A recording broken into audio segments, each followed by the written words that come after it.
which today is about how do I help to create a more just, peaceful, humane society and world.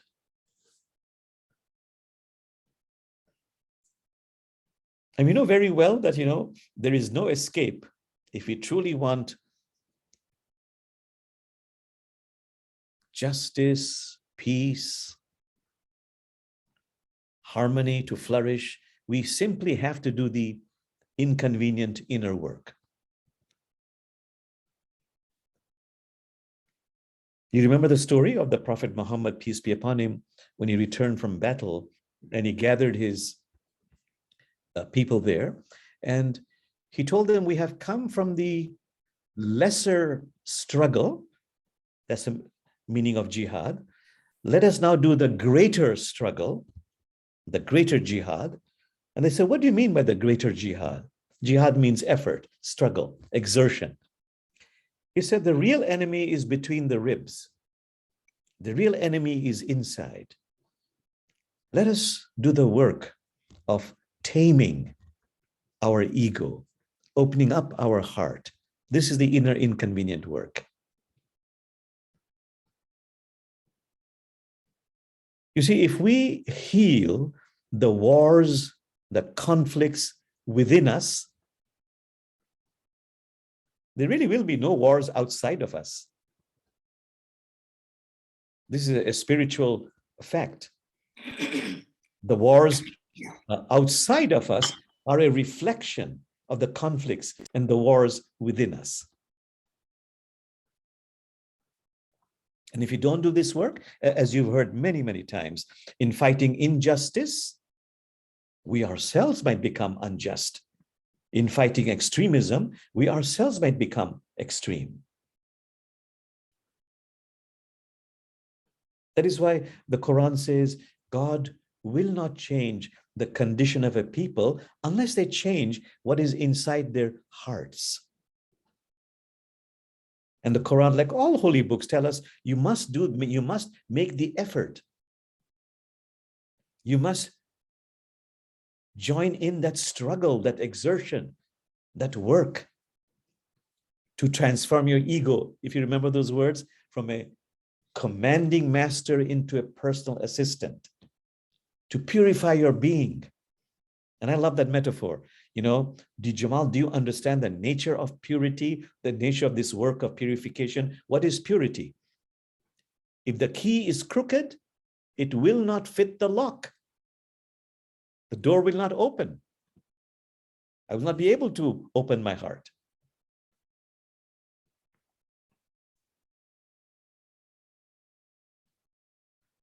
So if I want to be just, I have to do this inner inconvenient work. I love that verse from the Quran. Be just, be just, be just.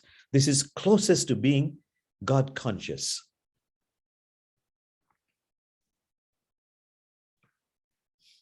So now, am I aware of my biases, my prejudices that stand in the way of me being just, that are an obstacle to me connecting with the other because of my conditioned biases? You've heard many times that phrase which really resonates within me. There is no need to seek the truth. Simply stop, cease cherishing opinions and judgments.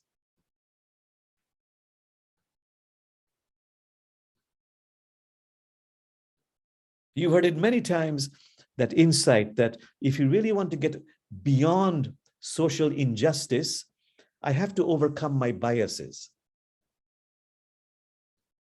If I want to heal the planet, I must remember, what a beautiful insight, that the biggest environmental problems are not loss of biodiversity, climate change, ecosystem collapse. The biggest environmental problems are, who remembers that? Those three things. What are the three biggest environmental problems? They are loss of biodiversity, climate change, ecosystem collapse. But this wonderful scientist during President Carter's time said, I realized the the authentic, grandest environmental problems are selfishness, greed, and apathy. So, am I aware of my conditioned biases? You know, I love this article. I put it on my phone here about, you know, there are so many societal biases which take time to change. And I think I in one of the classes, I sent this to you.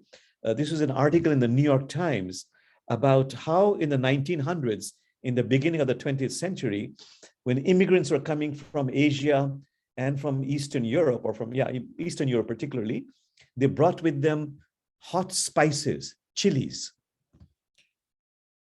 And at that time, people thought if you eat hot chilies or take spices like cayenne, it'll make you hot-tempered. It'll affect your character. And then at that time, when from Europe they bought the pickle, just the pickle, which is so common, there were so many articles about how this pickle will make you sour in temperament, will affect your character. And they used to have nurses, social workers knocking on doors, telling people, warning them about the effects of taking these spices and the pickle. So let me just read some of the things they said.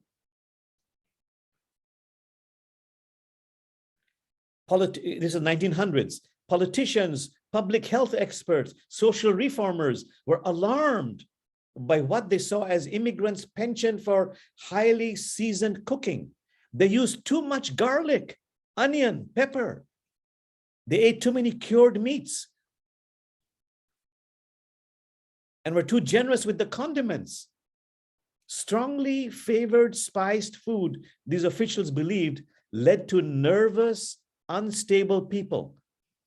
Nervous, unstable people made bad Americans. In other words, to be a good American, you had to eat like one. No immigrant food was more reviled than the garlicky, vinegary pickle.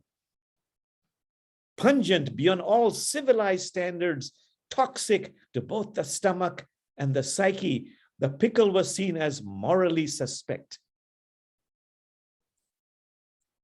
So some famous doctor wrote in the late 19th century, the spices in it are bad. The vinegar is a seething mass of rottenness, and the poor innocent cucumber, if it had little character in the beginning, must now fall in the ranks of the totally depraved.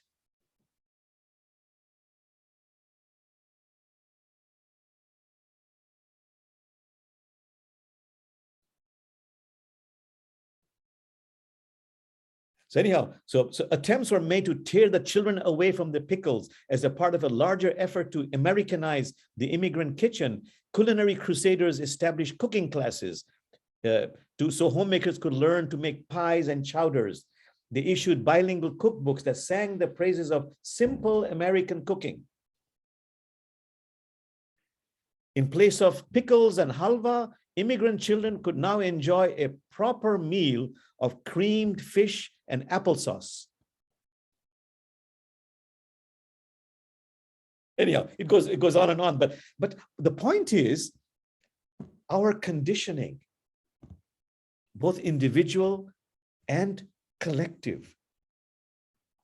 Okay, so now a question for me and for you, maybe especially in these last 2 years during COVID time. The question is, in what ways have you become a better person, a more evolved person in the last 2 years? You don't have to stick with the 2 years, but are you continuously doing this work of becoming more evolved, more complete, more developed as a human being, which it's critical if you want to overcome social justice issues, planetary degradation, or just have peace in one's life? Okay, I'll be quiet. In what ways have you become a more complete person, especially in the last 2 years?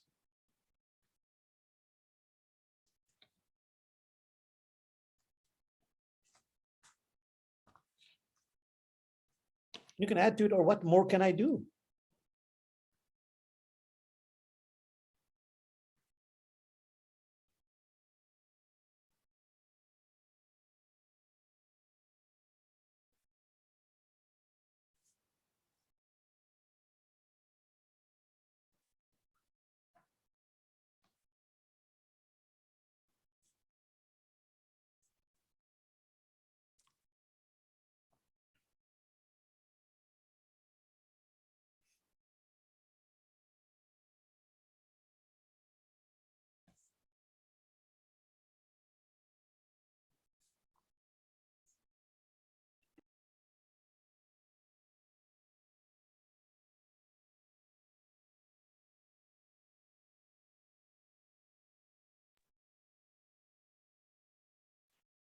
Just a minute more.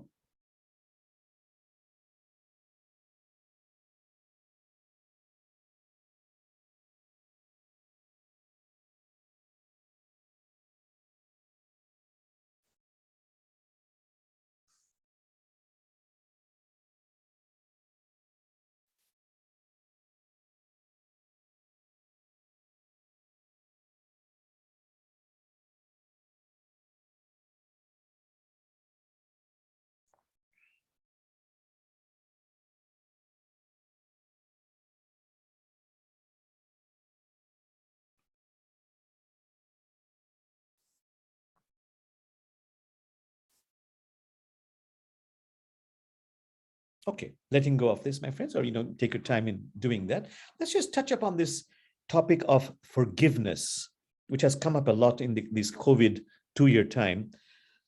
There's asking forgiveness from God, or wanting to, I'm mad at you, God. I don't know if I can forgive you, God, for giving us all these terrible situations that we are placed in, unending situation, forgiving somebody else, or asking for forgiveness from somebody. So Sally Jo was suggesting that rather than we talk about forgiveness, we have had a whole session on this in the past.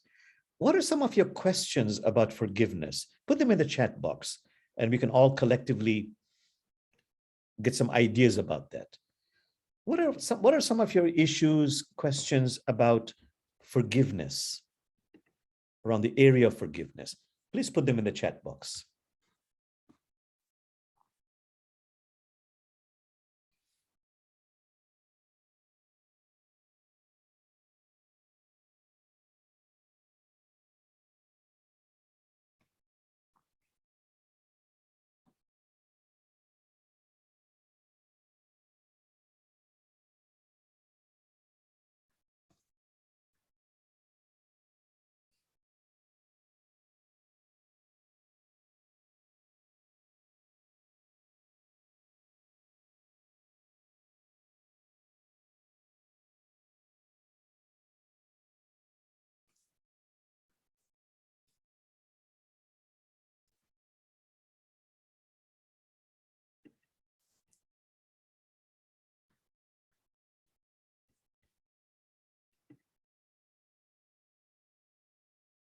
Okay, so the question was, anything you want to know about forgiveness, a question you have for myself and others.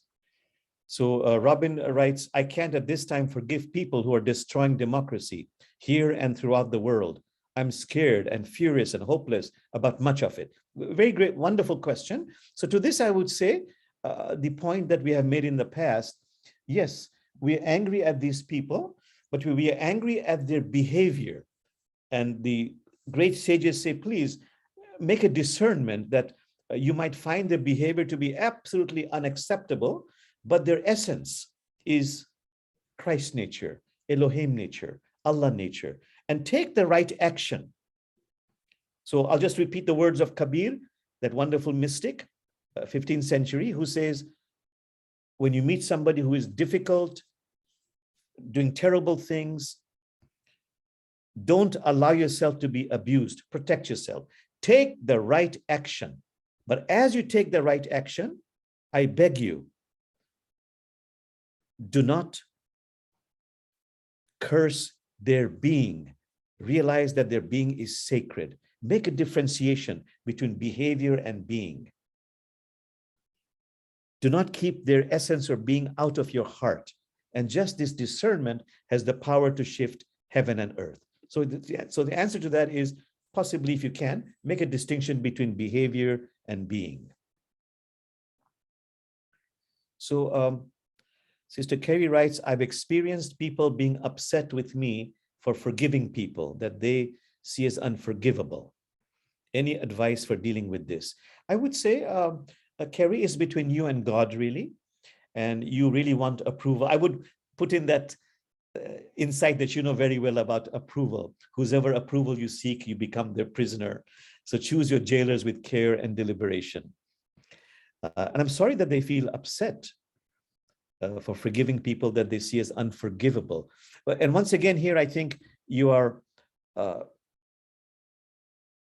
making a distinction between behavior and being. Everybody has a capacity to really rehabilitate, to evolve, and become better human beings. And it is between you and divinity. I don't know if that helps, Carrie.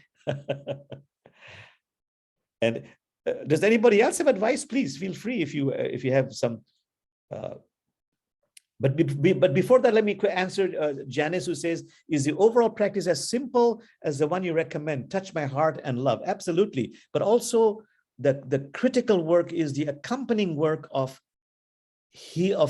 acknowledging, healing, and integrating that pain or sadness or anger, the one we talked about today. But yes, otherwise touching the heart and saying, I forgive. And most important of all is what the sages say is, whether it's forgiveness from God or forgiving the other or asking forgiveness from the other, after you've done all of that, put them in your heart, then focus on your heart and tell your heart, Brother Jamal, I forgive you. I forgive you. Forgive yourself. Go through a ritual, a ceremony, after you've done the forgiveness work, to focus on your heart and tell yourself with mercy, with compassion for yourself, I forgive you. I really forgive you. I really forgive you. And along those lines, there's a beautiful practice in Sufism, which many of you have heard many times through Sister Sally Joe, Astaghfirullah. Sally Joe, if you put that word down, that's a mantra that has a deep vibration.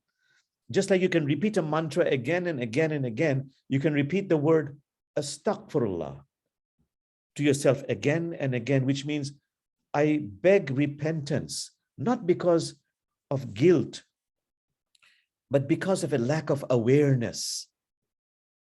Because of a lack of awareness, please forgive me. Please forgive me. I seek forgiveness. Sally Joe, this is your area. Please go ahead and talk and do the practice. You're muted. Okay, I was just trying to finish typing that in. I'm so sorry. So this practice of astaghfirullah, as Jamal was saying, it isn't about being a sinner or of a particular deed or action. At this point, when we do this practice, we are recognizing that we have lost touch with the bigger picture. We don't remember God. We've forgotten the divine in others or in ourselves. We've forgotten the divine nature of the universe and the divine plan, all those things. And so we are begging repentance for that, and kind of asking, just recognizing whatever shortcomings we have and the shortcomings of others as well.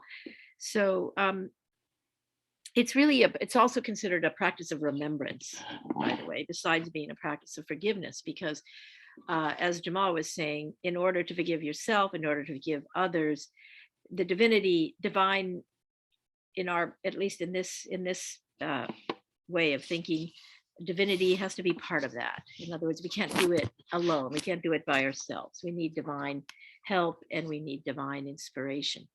So we repeat that word, astaghfirullah, and it's an Arabic word. So of course, That's just a transliteration of it. Um, and it is a divine name of God, that God is all forgiving, infinitely forgiving, and perpetually forgiving. It's a very intense verb in Arabic, meaning that it has um, it's it overspreads everything. Okay, so this is what we're trying to bring into our heart and our lives through the divine inspiration, and we do it by chanting this word, and it's very simple melodies. And this particular practice of astaghfirullah was brought to the United States and to the Mevlevi Order of America by a living teacher named Jalaluddin Loris, who is the head of the Levy Order of America, and that this particular practice was taught to me by him, and this is just a little piece of the practice. It isn't the whole practice, and so I offer this just as a introduction to this work, and it's done in community. It's done in community for a reason, because so much of our forgiveness depends on the community, the circle of love that we form, that allows us to experience this vulnerability.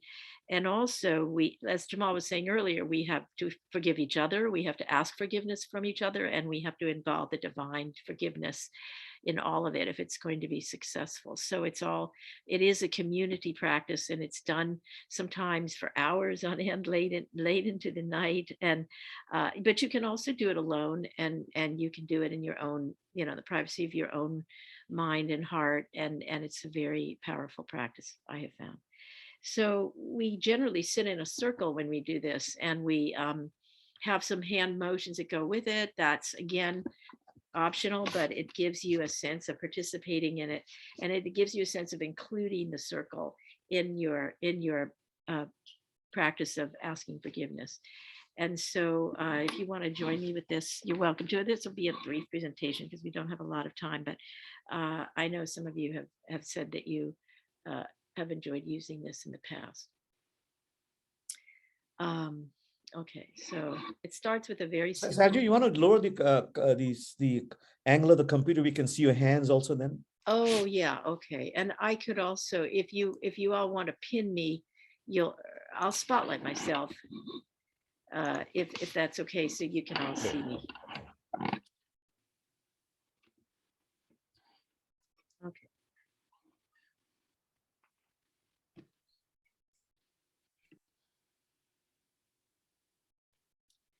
Astaghfirullah. Astaghfirullah. This is the part where we're purifying our heart. Astaghfirullah. Astaghfirullah. Astaghfirullah.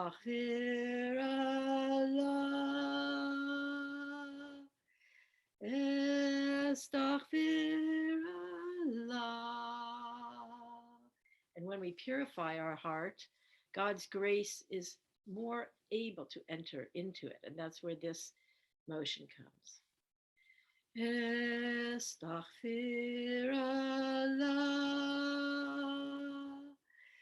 Astaghfirullah.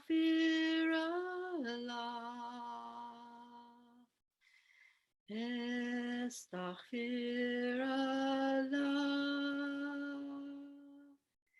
Astaghfirullah.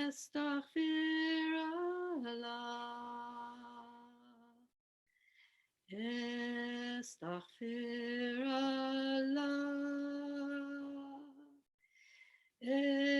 Astaghfirullah.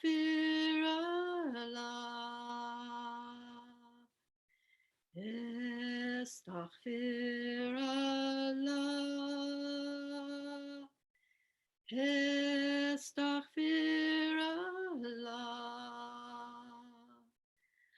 Astaghfirullah.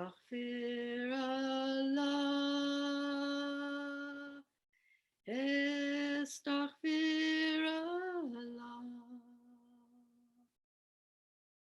we expand our plea for forgiveness to the circle that we imagine we're sitting in here right now, a circle of love, people we trust, people we believe have love in their hearts, and people who are seeking the truth.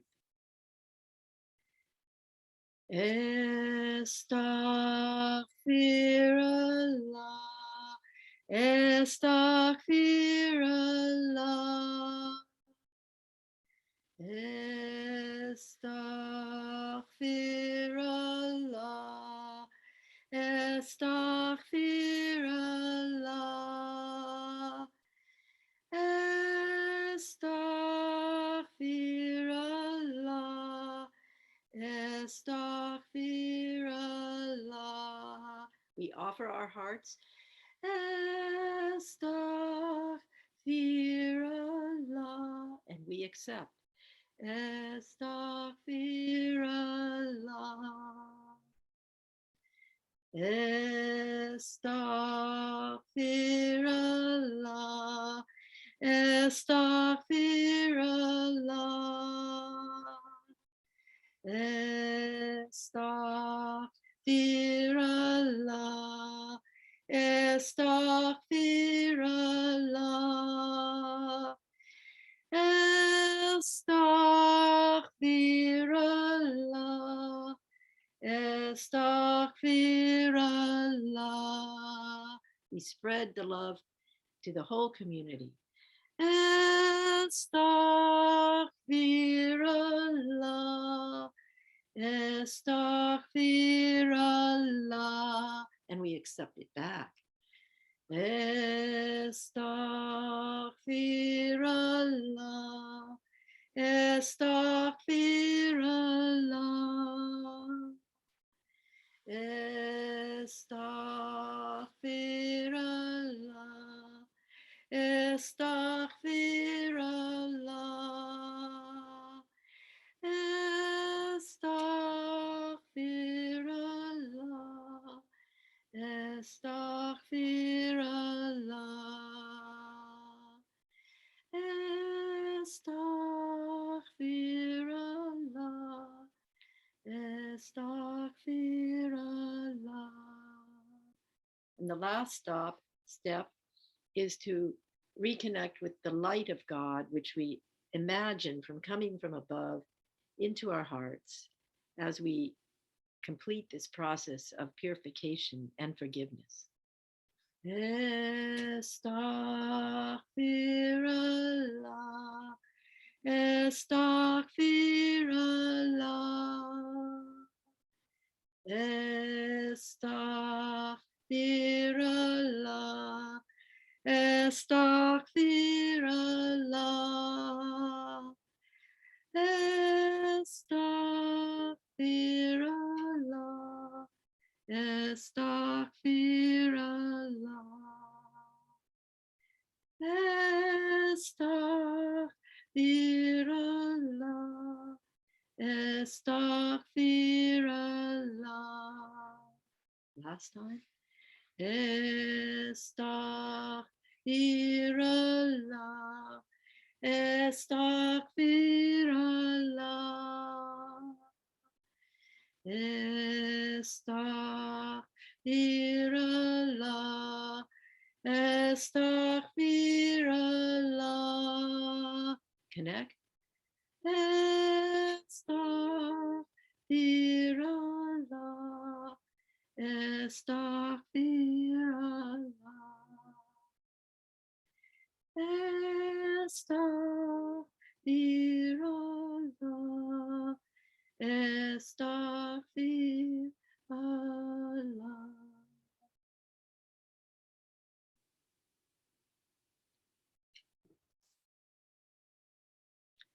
And of course, there are many other steps to this practice, but that's a little introduction to it that will help you get started if you'd like. Thank you so much, Salijo. Salijo, there's some questions we didn't get to because of the time. The first one, of course, was the one we did get to. In what ways have you become a better person, maybe say over the last 2 years? The next one was, who do you need to forgive or be forgiven by.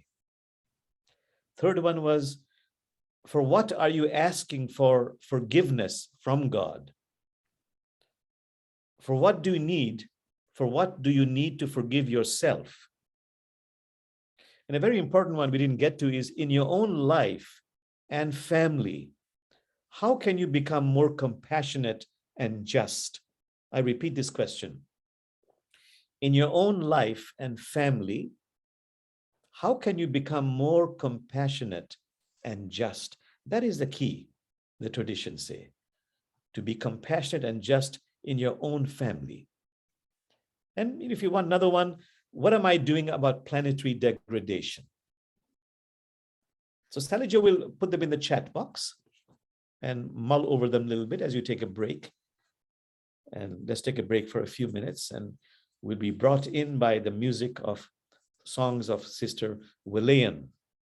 And then we'll do a short meditation by Robin, actually, a new one that she has learned she wants to share with us, a very simple one. But let's take a break of a few minutes. Thank you.